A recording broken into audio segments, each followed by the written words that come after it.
kencing kotor ni sejenis kuman yang terdedah kebanyakan mesti pada perempuan lah. Jangkitan saluran kencing yang kerap berlaku kepada golongan wanita. Kadang-kadang kalau wanita ni sebab kesedaran dalam kita jaga kesihatan tu kurang juga kot. Kadang-kadang bila kita tak aware pasal kita kena minum air, jaga kebersihan kan.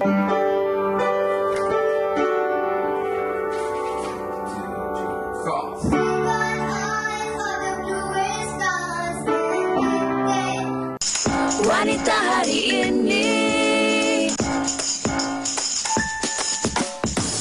Wanita hari ini bijak mengatur, mengurus mata wantanya. Usahawan, ibu, istri, permaisuri. Wanita hari ini di zaman modern masih kekalkan adatnya. Dihormati, disayangi, disanjungi. Wanita hari ini. Ya, Assalamualaikum. Selamat Hari Khamis. Jam 12.30 hari ini anda terus bersama kami di Wanita Hari Ini. Hari yang kita harapkan walaupun di pertengahan minggu terus ceria, terus produktif bersama saya Farin Ahmad dan Uyaina Arsyad. Wah, cukup bersemangat ya Farin Semangat. Adakah sebab nanti kita dah nak menyambut Tahun Baru Cina? Itu punya juga. Sebab tu kalau kita lihat di hadapan kita ni Tahun Arnab. Arnab ni setia bersama dengan kita. Hai Arnab, comelnya awak. Okey, bercakap tentang Tahun Baru Cina yang tinggal lagi 3 hari sahaja lagi. Okey. Pengecualian bayaran tol akan diberikan kepada pengguna lebuh raya seluruh negara membabitkan semua kelas kenderaan pada 20 iaitu esok dan 21 Januari lusa sempena sambutan Tahun Baru Cina, kata Perdana Menteri Datuk Seri Anwar Ibrahim. Ini membabitkan peruntukan sebanyak 40 juta yang mana dilihat oleh kerajaan sangat-sangat memberi orang kata semangatlah untuk kita rakyat Malaysia khususnya kaum Cina balik ataupun pulang ke kampung halaman untuk meraihkan Tahun Baru Cina. Kang Sifa Choi. Kalau kita lihat sebenarnya dikabarkan juga beberapa perkongsian menyatakan bahawa jalan ataupun lebuh raya dah mula sibuk, dah mula sesak dengan banyak kereta dan sebagainya. Dan kita harapkan ini satu berita baik kepada seluruh rakyat Malaysia, terutamanya bagi rakan-rakan sahabat kita berbangsa Cina yang akan pulang ke kampung untuk menyambut Tahun Baru semalam Cina. Kan, Farin, saya daripada Bangsa nak pulang ke Subang sejam setengah. Tak hujan, tetapi jalan memang sangat-sangat sesak. Jadi kepada anda khususnya yang sedang nak merancang perjalanan pulang ke kampung halaman tu, pastikan anda betul-betul buat perancangan yang baik. Cek kenderaan anda, tengok keadaan lalu lintas semasa, dengar keadaan lalu lintas semasa kan. Lepas tu tengok juga keadaan cuaca.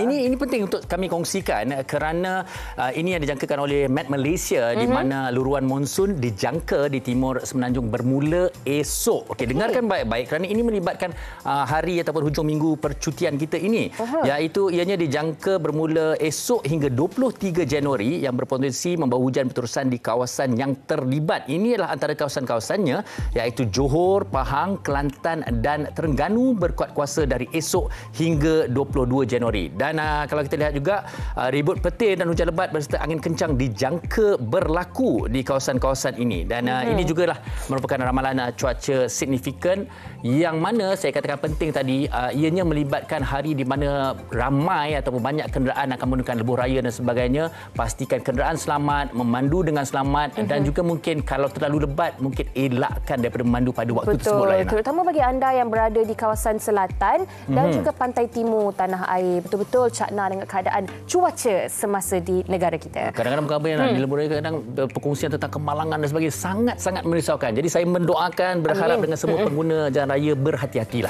Farin ada pulang ke mana-mana ke? Saya tidak, saya pulang ke Shah Alam. Okey, apa-apa pun terus orang kata bergembira bersama dengan keluarga Tahun Baru Cina nanti, tapi pastikan anda menjaga keselamatan masing-masing, okey? Okey Farin, hari ini kita nak bercakap tentang topik apa? Topik kesihatan. Kesihatan yang saya kira pada hari ini juga bukan sahaja melibatkan wanita tapi lelaki juga. Tapi ini cukup menarik kerana ramai yang saya kira mungkin rasa segan, malu ataupun mungkin memandang enteng tentang isu kesihatan ini. Apakah ianya? Kita saksikan TikTok ini terlebih dahulu. DMC Revolution.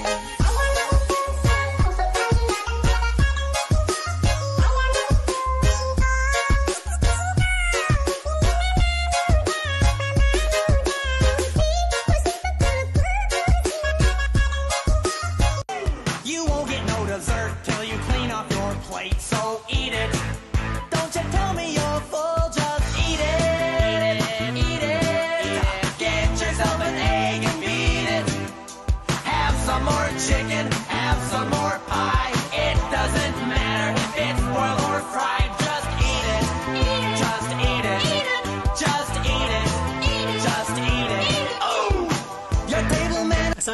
Hai, hari ni saya nak share 6 tips untuk elak daripada masalah kencing kotor. Okey, so yang pertama adalah kena minum air yang secukupnya. Okey, kena minum at least 8 gelas satu hari. Kenapa? Bila kita minum banyak, kita kencing banyak. Bila kencing banyak, kita cuci kita punya saluran kencing. Yang kedua adalah cuci kemaluan dengan betul. Okey, kena cuci, jangan main cuci ala kadar je. Okey, so kena cuci betul-betul. Yang ketiga adalah jangan tahan kencing. Kalau ada rasa je nak kencing, terus je kencing. Yang keempat adalah buang air kecil lepas bersama dengan pasangan. Bila dah bersama tu kena kencing. Sebab apa? Kita nak cuci, kita nak clearkan kita punya saluran kencing. Yang kelima adalah pakai seluar yang longgar. Yang keenam adalah ambil suplemen untuk atasi masalah kencing kotor. Okey, terima kasih. Assalamualaikum.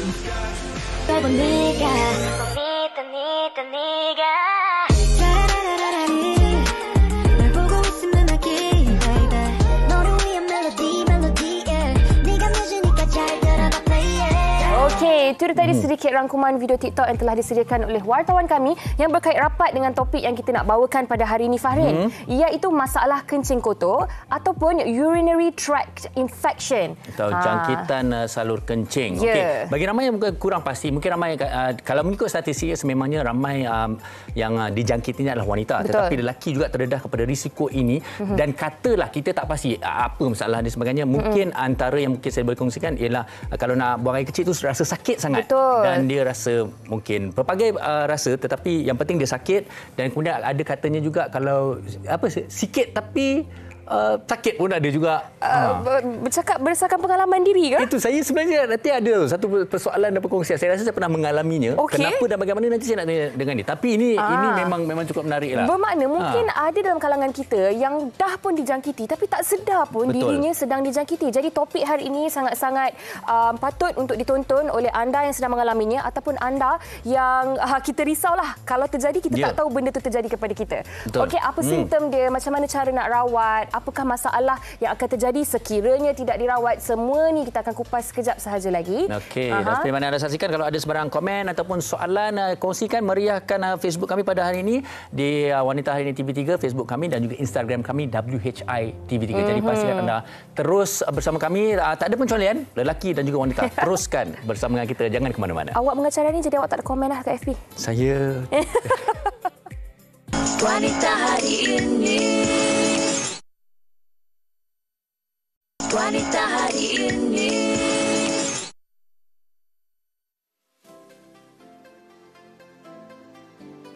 Kencing kotor ni sejenis kuman yang terdedah kebanyakan mesti pada perempuan lah. Maybe sebab 3 faktor yang akak tahulah. First, biasanya lepas period, lepas bersalin and corak pemakanan juga kot. Okey, kencing kotor ni adalah salah satu penyakit yang mudah untuk dikena pada orang wanita lah. Macam susah nak kencing, susah nak membuang. Itulah kencing kotor. Penyakit ini mungkin mudah terdedah wanita sebab salah satunya dari segi penjagaan lah, kebersihan. Perempuan ni kan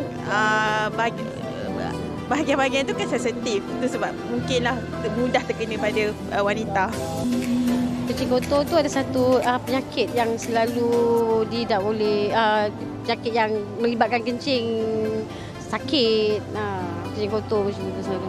Kadang-kadang kalau wanita ni sebab kesedaran dalam kita menjaga kesihatan tu kurang juga kot. Kadang-kadang bila kita tak aware pasal kita kena minum air, jaga kebersihan kan, tu yang kadang-kadang kita kena lebih menjaga kebersihan lah wanita ni. Mungkin kekurangan kesedaran dalam menjaga kebersihan diri tu. Jangkitan saluran kencing yang kerap berlaku kepada golongan wanita. Sebab setiap bulan perempuan dia akan mengalami period. Mungkin lepas tu ataupun perempuan yang lepas bersalin, so diorang mungkin tak cuci dengan bersih. Tu sebab diorang kena consume banyak air untuk mengelakkan jangkitan kencing kotor. Baik, saya kira perkongsian daripada mereka dua sana tentang isu ini, ada yang tahu, ada yang tidak pasti, tetapi apa yang paling pentingnya juga mereka sedar tentang kepentingan bahawa ianya ada juga berkaitan dengan kebersihan dan juga penjagaan diri. Betul, dan sekejap lagi kita akan tahu sama ada Fahrin Ahmad betul-betul pernah kena ataupun tidak. Okey, baik. Sebelum tu nak kita Datuk perkenalkan. Cikgu betul. Tetamu kita pada hari ini iaitu Dr. Siti Nur Masyidah Ma'aruf yang merupakan pakar bedah urologi Pusat Perubatan Ar Damansara Shah Alam. Assalamualaikum Doktor. Apa khabar? Waalaikumsalam warahmatullahi wabarakatuh. Okey. Baik. Hari ini kita nak bercakap segalanya tentang kencing kotor. Ya. Masalah ini bukan masalah yang baru. Penyakit ini mungkin daripada dulu sehingga kini ada je orang yang kena penyakit ini. Tetapi sebagai permulaannya, mungkin doktor boleh ceritakan dengan terperinci sebenarnya masalah kencing kotor ni apa? Okey, masalah kencing kotor ni merupakan jangkitan kuman pada saluran kencing. Saluran kencing kita ni ada beberapa lah. Dia start daripada bawah, ada uretra, dia ada pundi kencing itu sendiri, ureter dia naik ke atas, dia bertemu dengan buah pinggang. Jadi kencing kotor ni akan bermula di bawah dan sekiranya tidak dirawat dia akan naik ke atas. Dan bila dah naik ke atas tu maknanya dia dah jadi semakin serius lah. Jadi sebab tu saya rasa walaupun benda ni macam Uyana cakap tadi dah lama ada, kerap yang ada alami masalah kencing kotor juga ataupun bahasa saintifiknya urinary tract infection ataupun UTI, tapi ramai yang tak tahu. Ramai yang datang lambat ataupun ramai yang rasa macam masalah ni tak penting dan sebagainya. Jadi tak apa, hari ini kita akan bincang dan kita harap semua akan lebih faham apa sebenarnya itu masalah kencing kotor. Okey. Dan kalau kita tengok sebenarnya ini juga macam kita kata tentang kebersihan, tentang pemahaman, dan yang kita risaukan juga ada yang kata tak apalah, boleh baik sendiri dan sebagainya. Kalau mereka kurang faham, ini dia yang kita nak beritahu. Okey, tapi sebelum tu mereka kadang kurang faham kerana mereka tak tahu sebenarnya simptom-simptomnya. Ini sakit apa ni kan, dia mereka sendiri tak tahu bagaimana rasanya. Selalunya bila seseorang itu ada jangkitan kuman pada saluran kencing, first kali dia akan kata sakit nak kencing. Dia rasa pedih, rasa nyeri, rasa tak lawas, ataupun dia asyik nak pergi tandas, dah pergi tandas keluar pun sikit. Bila tu dah pergi nak pergi lagi. Kadang-kadang ada juga yang kata kencing tu berbau luar biasa, tak sedap lah banding dengan hari lain. Mungkin ada darah, mungkin ada keladak dan sebagainya. Dia nampak ada yang tak okey, tapi sebab dia tak tahu apa sebenarnya yang berlaku, mungkin dia tak datang ke klinik. Dan jika ia dibiarkan, pesakit tu mungkin tunggu sehari dua, boleh juga start ada demam, ada mual, ada loya, sakit dekat pinggang, dekat hari-hari dan sebagainya. Jadi selalunya dia bermula dengan tiba-tiba kencing tu jadi tak best. Dia jadi tak lawas, flow tu jadi macam tersangkut-sangkut. Sakit adakah rasa sakit ketika membuang air kecil tu pun antara simptom? Betul. Dia nak start tu sakit, masa kencing tu pun pedih, lepas tu macam keluar alahai titik 2 je dia kata. Jadi benda tu bukan normal, tetapi kalau kata ilmu tu tak ada, dia tak datanglah. Dia rasa mungkin tak apa, boleh tunggu dan sebagainya. Itu yang macam Fahrin cakap tadi. Mungkin dia akan datang pada situasi yang dah kritikal dan sebagainya. Okey, so kita dah faham apa tu masalah kencing kotor. Kita dah tahu simptom-simptom, gejala-gejala dia. Tetapi macam dalam laporan tadi kan, dia kata golongan wanita lebih berpotensi untuk terkena jangkitan ini berbanding lelaki. Kenapa tu, doktor? Apa faktor yang menyebabkan wanita ni lagi senang nak kena masalah kencing kotor ni berbanding lelaki? Okey, daripada segi statistik, 60% wanita akan kena kencing kotor at least sekali seumur hidup dia. Lelaki lebih kurang 12% lah. Ini disebabkan anatomi wanita tu, kejadian wanita itu sendiri, kalau kata kita tengok daripada masa kita sekolah dulu, salur uretra iaitu salur kencing wanita lebih pendek berbanding dengan lelaki. Kuman yang menyebabkan kencing kotor ni dia daripada luar ke dalam. Jadi kalau kata perjalanan itu pendek, kuman tu senang masuk. Jadi dia senang masuk ke dalam pundi kencing dan di situlah bermulanya masalah kencing kotor. Kalau lelaki pula perjalanan tu berliku-liku jauh sikit, jadi kuman onak duri dan cabaran. Kuman tu give up. Susah sampai. Tapi boleh sampai. Dia tak sampai. Kalau sampai tu maknanya itu merupakan situasi yang lebih serius daripada kaum wanita. Maknanya kuman tu betul-betul kuatlah sebab dia boleh sampai ke dalam. Itu merupakan faktor yang pertama lah. Faktor kedua, kadang-kadang mungkin dalaman tu sendiri ada masalah. Mungkin daripada segi anatomi tu tak sama dengan yang biasa, ataupun mungkin orang tu ada batu karang dalam saluran kencing. Mungkin juga tanda awal seseorang itu ada barah dalam saluran kencing. Ataupun mungkin sakit buah pinggang ada kaitan tak, Dr. Aganya? Sakit buah pinggang tidak menapis dia dengan lebih kepada failure lah, itu kegagalan buah pinggang. Bila buah pinggang tu gagal, selalunya dia tak menyebabkan kencing kotor. Tetapi kencing kotor boleh sebabkan kegagalan buah pinggang. Jangan main-main. Dia reverse. Orang yang ada masalah buah pinggang tu, bila kita tanya kadang-kadang dia ni selalu kena masalah batu karang ke, lepas tu kencing kotor dia tak buat apa-apa, kencing start bernanah dan sebagainya, buah pinggang start bernanah. Jadi bila dah bernanah, ada kerosakan pada buah pinggang. Buah pinggang kita ni dia bukan macam kulit tau. Kalau kita luka, dia boleh sembuh. Buah pinggang ni dia tak ada reverse. Dah rosak, dia rosak. Dia tak boleh semakin baik. Sebab itu penting untuk semua tahu yang bahawasanya kerosakan buah pinggang perlu dielakkan. Jika buah pinggang sudah rosak, penghujungnya memang dialisis lah. Okay. Sebab tu saya nak semua tahu sebenarnya. Kalau kita nak, memang ada orang kata dia ambil mudah, tak perlu doktor dan sebagainya. Tapi kalau dah sampai ke tahap yang paling teruk, itu yang boleh terjadi sebenarnya. Jangkitan berdarah, kerosakan buah pinggang dan sebagainya. Okey, kita dah bincangkan hampir keseluruhannya. Tetapi kalau kita tengok perkongsian TikTok tadi juga tentang amalan-amalan kita yang boleh memberi risiko membawa kepada kencing kotor ni. Okey, tadi TikTok tu kata kena minum air banyak. Minum air banyak tu lebih kurang berapa banyak? Selalu mereka tanya macam itulah. Lebih kurang 2.5 liter ataupun dalam 8 gelas sehari. Tak semestinya air kosong. Apa-apa air pun boleh, sebab kalau nak suruh seseorang tu minum air kosong sampai 2 liter, jarang mereka nak minum air kosong. Boleh campur teh ais ke, kopi ke, nak minum Nescafe ke, tak ada masalah di situ. Asalkan kita minum. Ataupun mungkin orang tu makan sup, tom yum dan sebagainya. Benda yang bentuk fluid, air. Jadi supaya buah pinggang tu dia cepat kencingkan kotoran tu keluar. Dan seterusnya, jangan tahan kencing. Sebab bila tahan kencing, kuman tu akan membiak di dalam sebab dia tak boleh keluar. Lepas tu, macam TikTok cakap jugalah daripada segi higien. Lepas tu kalau bagi pasangan yang ada bersama, kena pergi tandas selepas tu untuk pastikan kebersihan. Kalau yang ada kencing manis, kan kencing manis senang dapat jangkitan kan. Jadi dia kena pastikan dia punya gula level tu, glukos level dia terkawal, jangan skip ubat dan sebagainya. Dan yang paling penting saya rasa, kalau ada tanda-tanda awal tu, cuba minum air. So dia try minum air pagi tu, kalau menjelang petang dia reda, alhamdulillah tak ada apa-apa.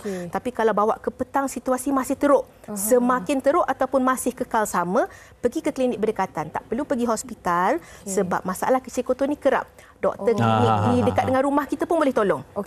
Dan macam mana dia nak tahu kita ada masalah kencing kotor ataupun masalah-masalah lain, dia hanya perlu buat ujian dipstick urine. Iaitu dia minta sampel urine, dia ada macam satu kertas special.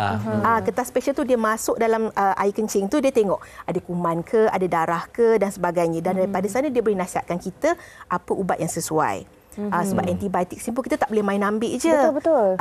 Dan untuk makluman semua, lebih-lebih lagi kepada ibu mengandung. Ibu mengandung juga kerap boleh dapat masalah kencing kotor. Ini disebabkan pertama, perubahan hormon tu sendiri. Hormon progesteron semakin tinggi. Lepas tu janin dia boleh tekan kepada aliran kencing. Juga boleh menyebabkan masalah tu. Begitu juga dengan perempuan menopause yang sudah putus haid.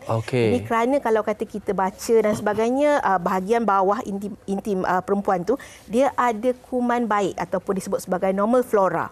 Normal flora ni dia menjaga bahagian bawah tu supaya kuman daripada luar tak masuk ke dalam.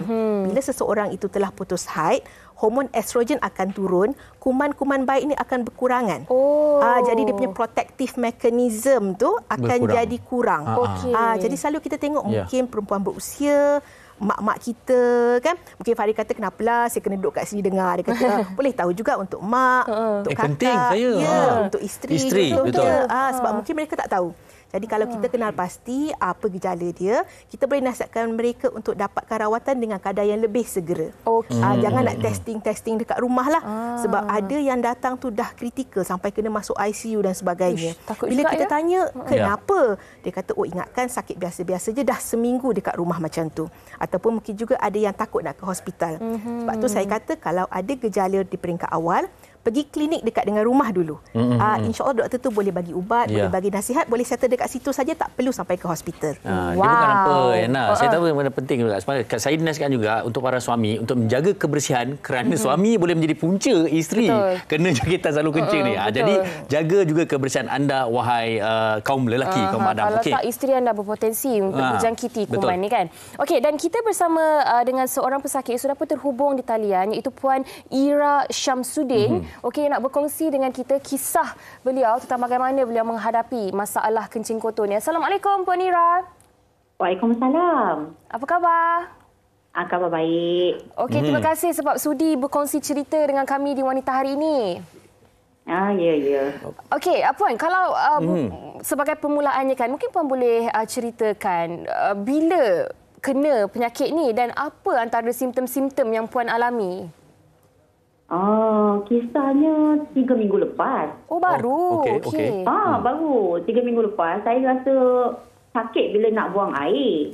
Lepas tu rasa pedih, ngilu sangat. Dan bila saya kencing, rasa susah nak keluar. Rasa tak puas, rasa tak lawas. Memang kerap kali pergi kencing lah. Okey. And then saya tak ada demam dan bila saya cek air kencing tak ada nampak ada darah. Tapi bahagian hari-hari tu memang rasa tak selesa sangat. Okey. Okey. Seberapa lama Puan Ira tunggu sebelum mendapatkan rawatan? Macam saya mula rasa tu dalam waktu pagi sampai ke petang dia masih tak berubah juga. So saya decide nak pergi hospital lah. Pada malam yang sama jugalah. Ya, petang yang sama awal tu. Okey. Sampai di hospital, apa rawatan yang Puan terima? Sampai hospital, saya jumpa dengan Dr. Masita dan dia buat pemeriksaan dan dia kata kena hantar untuk ujian air kencing. So, bila dapat result, dan dia kata kencing saya kotor. Okey. Jadi, dia startkan ubat dan minta saya minum air banyak. Okey, ubat tu adakah antibiotik? Saya tak sure. Ubat antibiotik. Okey, ubat antibiotik lah. Dan berapa lama tempoh untuk pulih daripada masalah kencing kotor ni, Puan Ira? Dalam lebih kurang 2 hari macam tu. Dia cepat Lepas 2 hari, saya minum air banyak, saya makan ubat dan keadaan saya makin baik dan Alhamdulillah sekarang dah okey. Alhamdulillah. Okey. Ini mungkin satu persoalan juga. Adakah Puan tahu apa puncanya ataupun tahu-tahu je mungkin sakit ataupun sebarang kemungkinan sebelum-sebelum tu yang mungkin dibincangkan dengan doktor? Kurang minum air ke ataupun mungkin apa yang berlaku agaknya? Mungkinlah saya rasa sebab kurang minum air sebab saya pun bekerja. Okey. Jadi kelam kabut, busy apa semua tu memang tak ingat nak minum air. Jadi saya mungkin punca sebab kurang minum air dan mungkin ada risiko kurang faktor kebersihan ke mungkinlah. Okey. Baik. Puan Ira, Alhamdulillah kita pun gembira dengar Puan dah pulih daripada masalah kencing kotor ni kan. Okey, dan terima kasih sekali lagi sudi berkongsi cerita dengan kami di Wanita Hari ini. Okey, terima kasih. Sama-sama. Jaga diri. Salam untuk keluarga. Okey, bye-bye. Assalamualaikum. Okey, jadi itu kisah Puan Ira. Saya rasa mungkin ramai wanita-wanita lain ataupun lelaki yang mengalami masalah yang sama kan. Sakit, kemudian nasib baik Puan Ira tu dia cepat juga. Ya, betul. Pagi dia sakit, petang tu dia terus sampai ke petang sakit, malam tu dia pergi hospital. Okey, sepanjang pengalaman doktor sendirilah yang kes paling teruk sekali. Yang berpunca daripada UTI ni. Dia datang lambat. Lepas tu bila dah datang tu dia dah demam, dia dah start muntah-muntah, tekanan darah dia dah turun dan sebagainya. Lepas tu suhu demam dia tu tinggilah sampai 39 kan. Jadi kami pun buat rawatan, cek semua, kita tengok kencing memang kotor. Tapi dia masih mengadu lepas kita start antibiotics tu, dia tak okey lagi dan bila kita buat scan tengok dah ada nanah dekat kawasan bawah tulang. Jadi maknanya kalau dah ada nanah dia macam bisul. Kalau kita ada bisul memang kita kena keluarkan nanah itu baru bisul tu ataupun situasi tu akan menjadi semakin baiklah. Jadi itu merupakan situasi yang saya rasa dah terlewat. Pesakit pun perlu distabilkan di ICU dan sebagainya, perlu dibawa ke Dewan Bedah dan sebagainya. Jadi macam Puan Ira cakap, saya bagi dia antibiotik.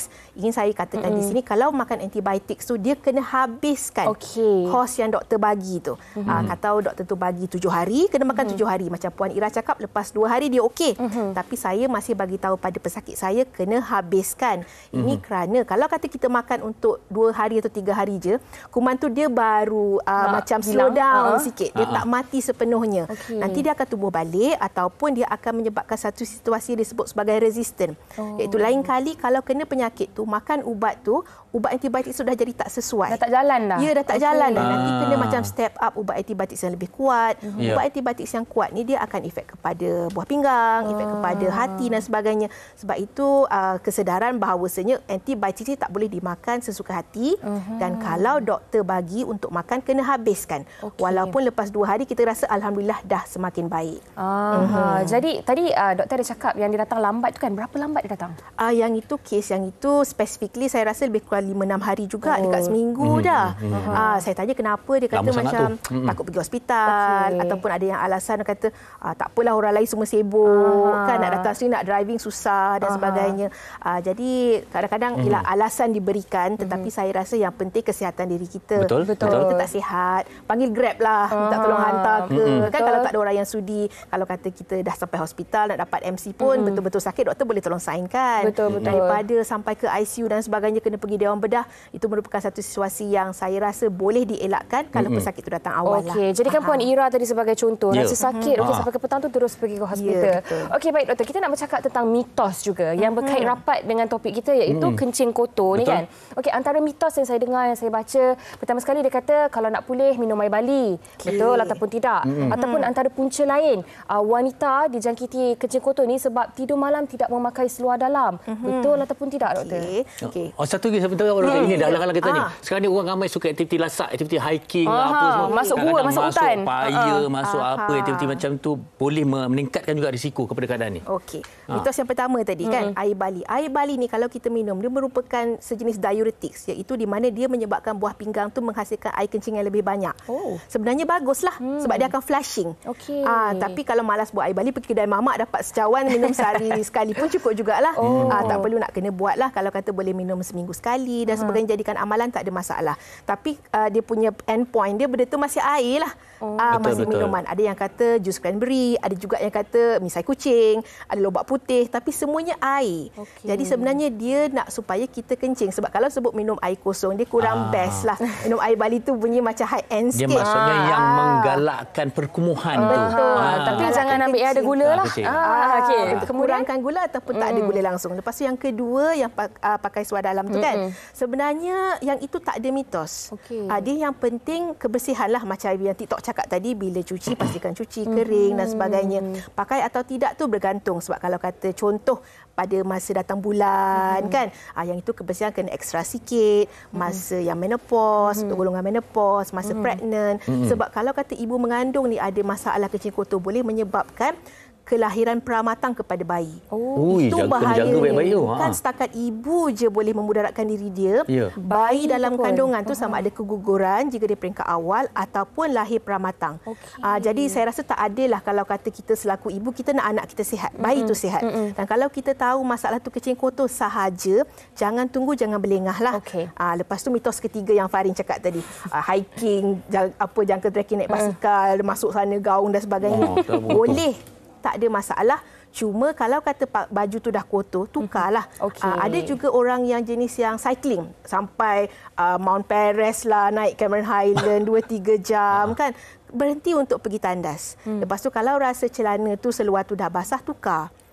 Jangan pakai seluar yang sama. Lebih-lebih lagi kepada perempuan. Lelaki dia punya kemungkinan kuman tu masuk tu kurang. Tapi kalau perempuan, yes, ada kemungkinan di situ. Okey, doktor. Ini pengakuan saya tau. Ini betul-betul saya nak tanya ni. Betul tau. Pasal saya pernah kena dulu dan saya rasa dia baik sendiri. Tapi saya fikir apa saya buat beberapa hari sebelum. Saya rasa macam susah, sakit sangat nak buang air kecil ni. Saya kenapa? Tapi dia baik sendirilah. Saya rasa apa saya buat ini berisiko ke tak? Saya sebenarnya ini cerita lama kan. Tak, saya dalam swimming pool buang air kecil dalam swimming pool. Inilah orangnya. Tapi amalan tu kadang-kadang ada orang buat, dia tak tahu sebenarnya tu bahaya. Itu boleh jadi risiko atau tidak? Pertama, membahayakan kepada orang lain di dalam kolam renang tersebut.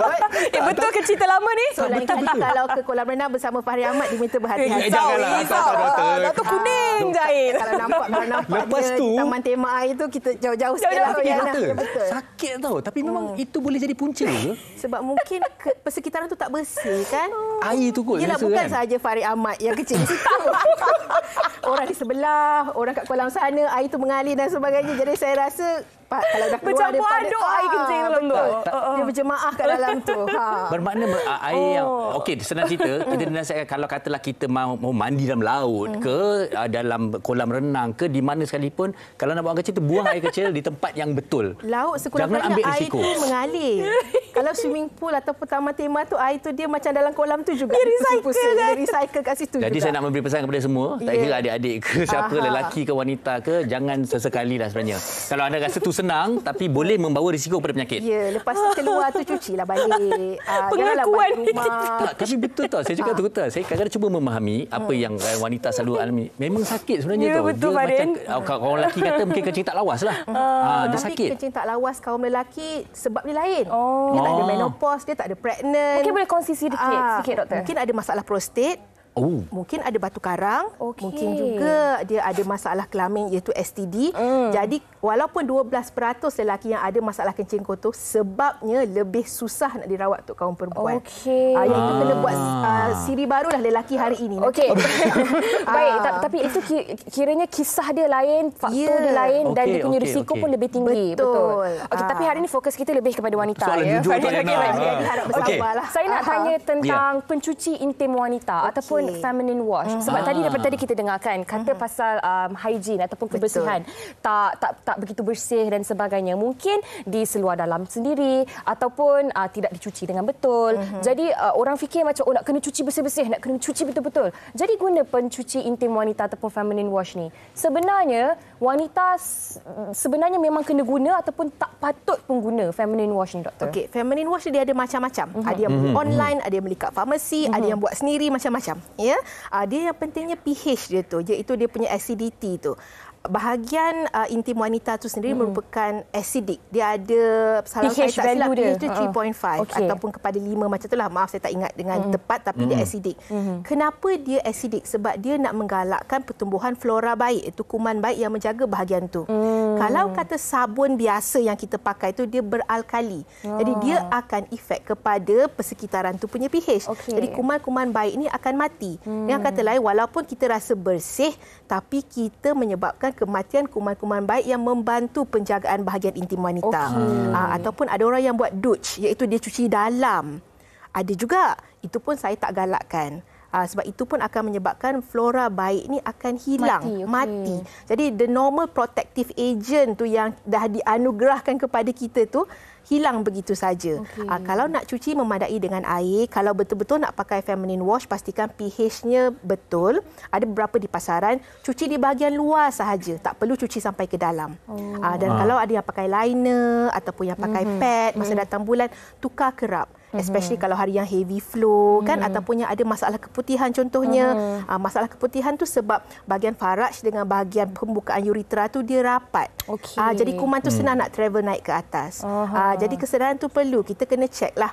Jangan katakan pakai liner pagi sampai petang benda yang sama, dah berpeluh dan sebagainya. Itu pun boleh juga menggalakkan pertumbuhan bakteria jahat masuk ke dalam pundi kencing dan dapat UTI. Baik, jadi perlu pastikan apa sahaja yang kita lakukan dia bersih. Tetapi jangan bunuh kuman baik tu, bakteria baik tu dengan menggunakan pencuci intim wanita yang pH dia salah. Ya, betul. Tapi air pun kena bersih juga tu. Kadang air pipe tu pun kena pastikan bersih. Kadang ada ambil air pergi ke, air takungan ke, jangan air tu kena bersih. Dan bagus juga doktor dah sentuh mengenai panty liner, pad tadi. Kalau boleh keraplah tukar. Jangan daripada pagi sampai ke malam panty liner ataupun pad yang sama. Yang ini sebenarnya saya nak menyeru juga para suami lah. Kadang-kadang para suami rasa kadang-kadang isteri yang cerewet ni kadang menyusahkan dia, kadang sikit-sikit nak tukar, mereka tidak faham. Jadi kita sebagai kaum madam, kaum suami kena faham tentang situasi ini untuk memastikan kesihatan isteri. Okey, satu lagi mungkin yang boleh menjadi risiko, penggunaan tandas awam. Okey, tandas awam kita tak boleh elak lah. Dah lah tadi kata jangan tahan kencing. Kalau suruh minum air, of course lah kena pergi tandas kan. Jadi kalau boleh dapat tandas yang bersih, bagus, macam tandas TV3, okey. Bersih, situ bersih. Lepas tu toilet bowl tu sendiri, kalau dapat yang tandas cangkung, maknanya kita tak ada kontak. Kalau kata tandas tu tandas duduk, kita boleh bawa tisu basah tu yang ada alkohol tu, kita lap dulu. Macam sterilize dululah. Lalulah kiranya. Dan lepas tu bila kita buang air kecil tu, kalau sebaik-baiknya memang kita cucilah selepas tu dan pastikan kering dan sebagainya. Kalau kata situasi tu tidak mungkin berlaku, especially kalau kata kita travel ke overseas contohnya, luar negara, tandas tak ada air, pastikan ada tisu basah yang secukupnya. Dan kita bersihkan diri kita. Kalau lepas kita balik ke hotel, cepat bersihkan diri. Sebab saya selalu juga jumpa pesakit, especially bulan 12 lah, time semua orang bercuti. Tiba-tiba kesakit tu ada kencing kotor lah, kencing berdarah lah dan sebagainya. Dan bila kita buat ujian kencing, masalah tu datang daripada dia pergi travel, tandas tak sempurna dan dia kata macam ataupun dia tahan kencing sebab ialah kalau naik travel bus kan 4-5 jam dan sebagainya, kalau kita sibuk nak terkecilkan orang suruh turun tepi jalan nanti satu hal pula dia katakan. Jadi kita kena tahu situasinya. Okey, betul. Kencing tak basuh ni bahaya juga kan. Bila kencing tak basuh, kuman berkumpul kat situ, berkali-kali kencing, betul berkali-kali juga tak basuh. Terutama macam yang doktor katakan tadi, travel ke luar negara. Kalau macam saya bawa je botol air kosong tu, spare je dalam beg ataupun bawa tisu basah, spare dalam beg dan juga tisu kering. Bila waktu dia memerlukan, kita akan berterima kasih kepada diri sendiri sebab ada preparation tu. Ya, betul. Saya sangat setuju. Bila air kecil dia tak cuci, ramai lelaki terasa ni. Jadi jangan dia lakukan itu ya. Okey, baik. Ini ada satu komen kita di Facebook dari Nurul Atilia. Okey, dia kata, mak saya pernah mengalami kencing kotor sehinggakan mak saya demam. Ingatkan demam biasa, lepas buat scan nampak buah pinggang dah bengkak dan bernanah.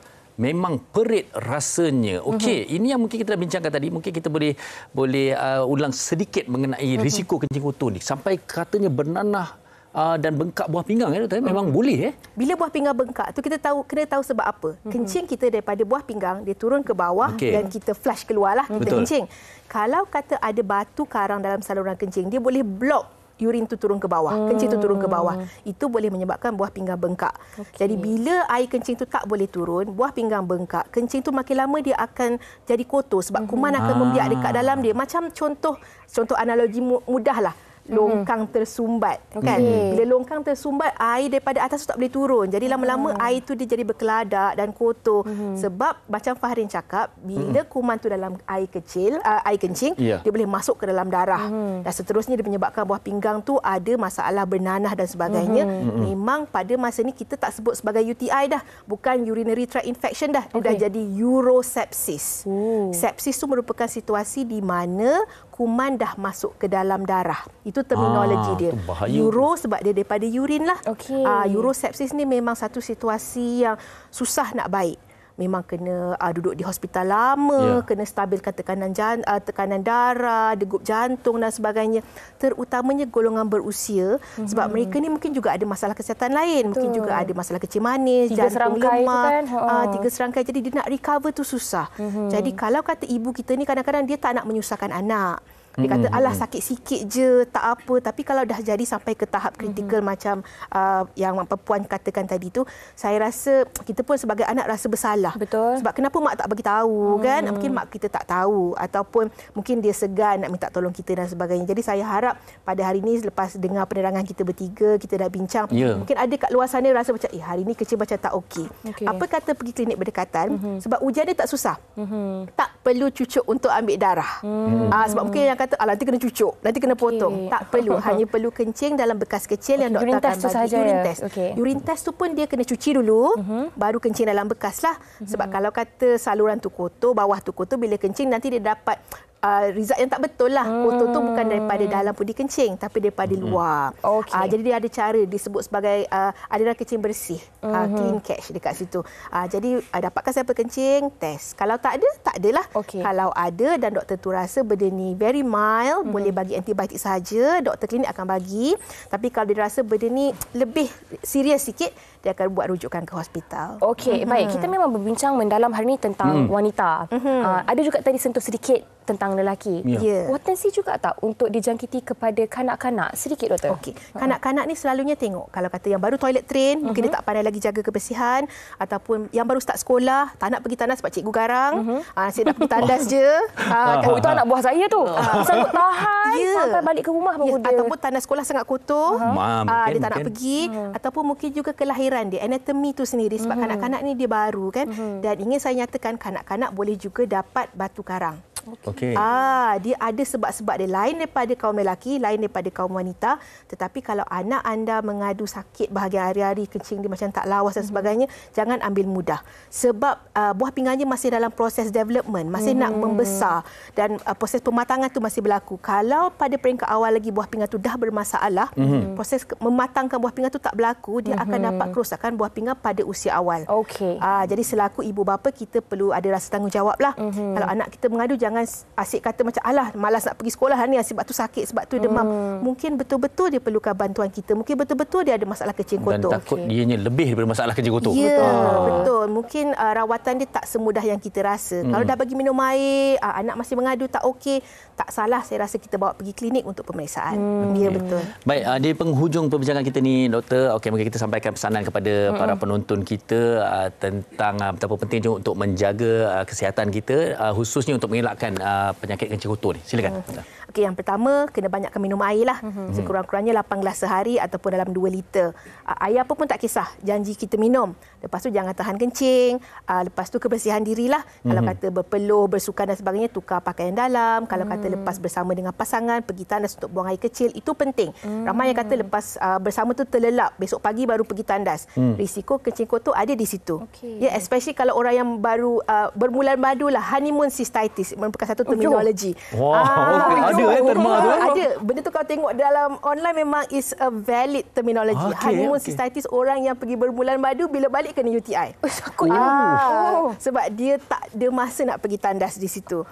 Lepas tu kalau kata ada masalah kencing manis, pastikan gula tu terkawal. Dan kalau kata ada batu karang ke ada apa-apa benda lain pun, kita kena rawat benda tu di peringkat awal.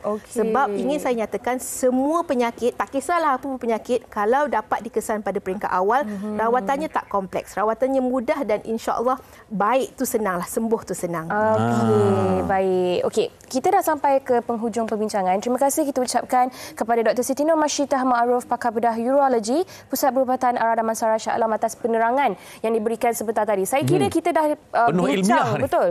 Bincang topik ni daripada apakah itu penyakit kencing kotor tu, simptom-simptom dia, gejala dia, macam mana nak atasi dan macam-macam lagi kita dah yang cover paling penting semua. Jangan ambil mudah dan jaga kebersihan diri anda. Sekali ucapkan terima kasih kepada doktor dan juga kepada penonton-penonton wanita hari ini. Ada sesuatu lagi yang istimewa sebentar lagi kami nak kongsikan. Ada seorang adik kecil yang sangat hebat kami akan bawakan kepada anda. Jangan ke mana-mana. Sedap suaranya. Wanita hari ini.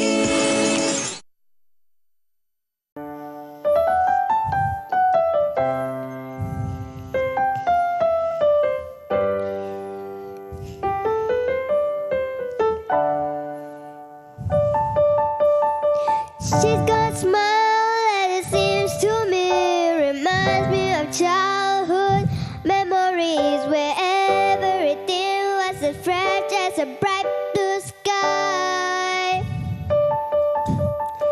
Now and then when I see her face, she takes me away to that special place. I never stare too long, I probably break down and cry.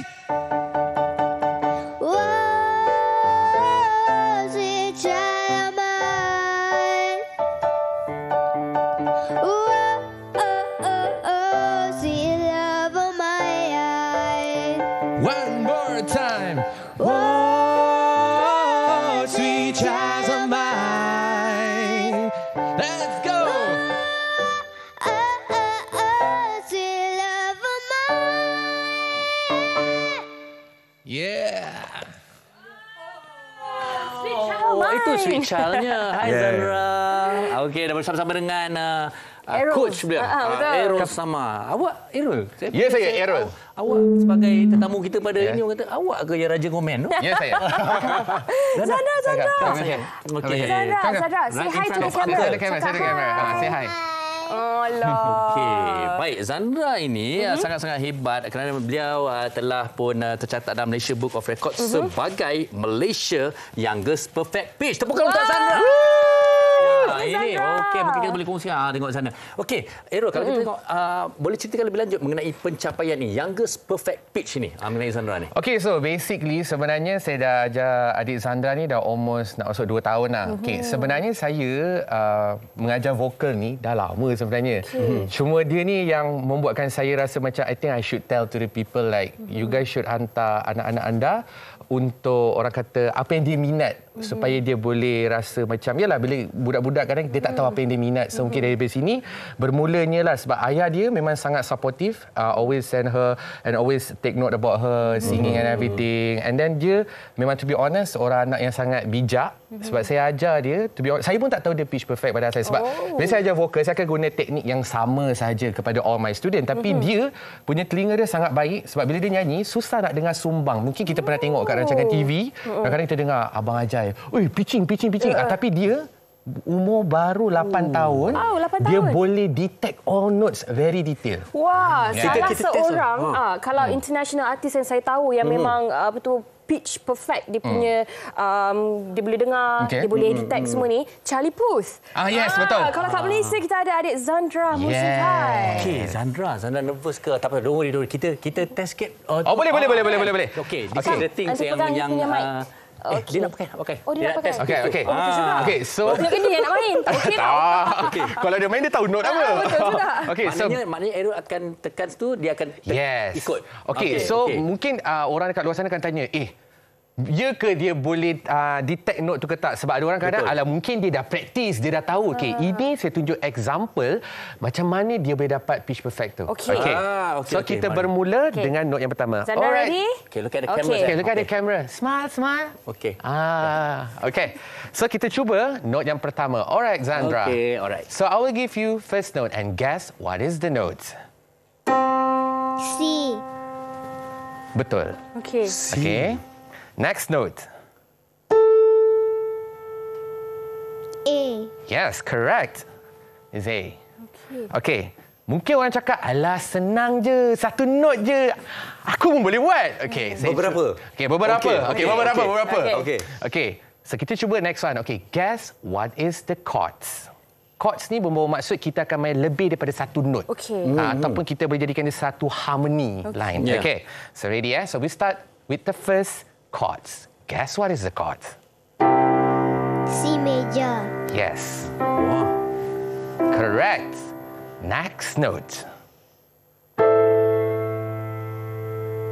A minor. Wow, correct. Yes. Okay, and last one. Okay. D major. Yes. Yeah. Okey, ini bermakna beliau telah berjaya bukan meneka mendengar dengan sempurna beberapa siri atau beberapa banyak chord yang dan juga notes lah. Betul. Dan bukan itu saja, antara penyebab dia dapat juga book of record ni sebab dia boleh teka bunyi benda lain. So contoh what note is that? Okay, try. E flat. E flat. Oh, nampak? Dia ambil masa untuk dengar tau. Yes. Kalau ni? Okey, abang kena bagi satu note tu sebab dia nak kena detect. Abang ni. Okey, sudah. What is note that? Dia try. Dia tengah nak cari. Abang jangan abang. This song is not in my vocabulary. Okey. Zandra mungkin ramai nak dengar suara Zandra bercakap. Okey, Zandra selain daripada muzik, Zandra minat apa? Zandra minat apa? Suka apa lagi? Okay, look at coach. Okay, so you suka apa lagi? What do you like to do? Yeah, other than music. You like to dance, you like to sing. Okay, what instrument you can play? Piano. Yeah. Okay, kena saya berkenan minat ni. Tapi nak tanya kepada Aero juga lah. Dah berapa lama sebenarnya adik Zandra kita ni mula belajar muzik dan daripada dia mula belajar tu, bakat dia tu kita dapat tahu yang dia ni memang sebenarnya perfect pitch. Okay, to be honest lah, macam saya memang banyak mengajar juga student vokal macam penyanyi pun ada, yang pergi exam vokal pun ada. So saya dah jumpa macam-macam student tau. So bila saya dengar cara dia, sebab dia kalau nak tahu penyanyi ni ataupun student muzik yang hebat apabila telinga dia boleh pakai. Sebab tu macam saya bila saya ajar muzik, saya akan tanya first, saya akan cuba tekan note, tengok dia boleh detect ke tak. Sebab sebagai seorang pemuzik, pertama sekali telinga. Sebab tu kalau tengok mana-mana juri pertandingan ini selalu akan cakap, atau musician dia akan cakap, first your ear need to be work very well. Sebab kalau telinga tak boleh bekerja, memang susah. Sebab kita nak kena ajar dia untuk link satu-satu note tu. Tapi macam dia memang saya rasa anugerah lah. Di mana dia boleh detect note tu dan untuk hantar exam memang sangat senang untuk dia. Yes. Tepuk tangan lagi untuk Zandra. Okay, Zandra, congratulations. And untuk pengetahuan abang dengan Unaya, kakak lah. Kakak tak baik awak. Okey, untuk pengetahuan anda kat luar semua juga, apa kredibiliti yang dia ada ni adalah sangat bagus untuk sebagai seorang producer. producer, sebagai seorang komposer muzik tu kan. Yes. Dan dia juga yang bagus pasal dia sebab bila dia dah dewasa nanti, apa melodi dekat kepala dia, dia boleh straight away apply to the hand to create the music. Contoh macam Genevieve, Helen Yap, orang-orang yang hebat ni, dia orang ada credibility ni. Dan imagine dia baru umur 8 tahun. Wow, inilah masa depan muzik Malaysia. Congratulations. Tahniah kepada Sandra. Sandra, can you smile for auntie? Oh, dia tengok sini. All the best, okay? Alright. Okey, baik. Kita terima kasih kepada Sandra dan juga Errol sebagai coach kepada teruskan usaha anda dan semoga terus menjadi seorang artis yang hebat. InsyaAllah. Amin. Dan tetap menjadi Raja Komen. Yes, kita panas. Okey, kepada anda jangan ke mana-mana. Kita nak berhenti berehat seketika. Kita kembali selepas ini di Wanita Hari Ini. Wanita Hari Ini. Wanita Hari Ini. Kembali bersama kami di Wanita Hari Ini dan banyak yang telah kita kongsikan selain daripada kehebatan adik Zandra kita yang perfect pitch. Maafkan saya. Dan juga awal tadi tentang masalah kencing kotor dan kami harap perkongsian pada ini cukup bermanfaat dan juga untuk adik tadi itu memberi inspirasi kepada ibu dan ayah untuk terus mendidik ataupun mencari bakat anak-anak anda. Dan untuk topik kencing kotor hari ini juga saya kira dapat banyak memberi ilmu kepada kita semua khususnya buat kaum wanita, lebih spesifik kepada ibu yang sedang mengandung ataupun wanita yang lebih berusia untuk kita cakna dengan keadaan pundi kencing kita, kebersihan diri kita dan juga kebersihan persekitaran kita sebenarnya. Dan boleh membawa masalah yang lebih besar dan memudaratkan. Baik, ada apa yang nak kongsikan? Tadi yang ni sebab saya buka Facebook Wanita Hari Ini, saya nak tengok antara komen yang anda semua kongsikan di Facebook kita. Okey, dari Mastura Abdul Kadir, dia kata Assalamualaikum. Waalaikumsalam warahmatullahi wabarakatuh. Saya berusia 56 tahun. Ketika usia 40-an, saya pernah mengalami kepedihan ketika buang air kecil. Memang perit. Saya tidak berjumpa doktor, cuma minum air lebih. Alhamdulillah beberapa hari back to normal. Ini yang macam doktor katakan tadi. Okey, memang kencing kotor ni memang dia ada potensi untuk self heal. Tetapi sekiranya sakit anda itu berlarutan daripada sehari ke beberapa hari, jangan tinggal sampai dah berlarutan macam itu baru nak pergi jumpa doktor. Kalau tak lagi teruk jadinya. Okey, selesai untuk hari ini. Kita akan kembali hari esok untuk hikayat perkahwinan hari Jumaat dan esok untuk para isteri di mana wahai para isteri bila dah wahai wanita bila dah jadi ibu jangan lupa untuk jadi isteri. Wah, topik ini saya rasa memang patut dibincangkan sebab saya secara peribadi pun terutamanya bagi ibu yang baru menjadi ibu, anak pertama. Awak terlupa suami awak ke? Kadang-kadang kita terlupa tanggungjawab tu. Apa kata anda? Ayo kongsikan bersama dengan kami di Facebook Wanita Hari Ini TV3. Kita jumpa esok. Assalamualaikum. Jaga diri. Stay safe semua. Bye. Wanita hari ini bijak mengatur, mengurus mata watanya. Usahawan ibu istri permaisuri. Wanita hari ini di zaman moden masih kekalkan adatnya. Dihormati, disayangi, disanjungi. Dia usahawati aliran masa kini dia penyambung warisan Sri Kandidia, lemah lembut baik budi pekerti tapi sekal hati dia tambah berani pendidik, pujeri dalam hal jati diri dia, permaisuri kepada si suami kepada anaknya, dia ratu di